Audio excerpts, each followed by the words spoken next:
বীরেন্দ্র চট্টোপাধ্যায়ের লেখা জন্মভূমি আজ। একবার মাটির দিকে তাকাও, একবার মানুষের দিকে। এখনো রাত শেষ হয়নি, অন্ধকার এখনো বুকের ওপর। কঠিন পাথরের মতো তুমি নিঃশ্বাস নিতে পারছো না। মাথার উপর একটা ভয়ঙ্কর কালো আকাশ এখনো বাঘের মতো থাবা উঁচিয়ে বসে আছে। তুমি যেভাবে পারো এই পাথরটাকে সরিয়ে দাও, আর আকাশের ভয়ঙ্করকে শান্ত গলায় এই কথাটি জানাও, তুমি ভয় পাওনি।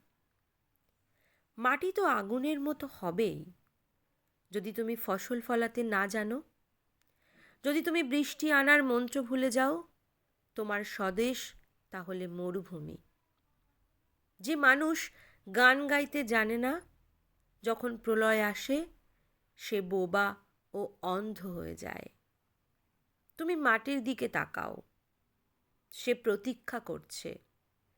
তুমি মানুষের হাত ধরো, সে কিছু বলতে চায়।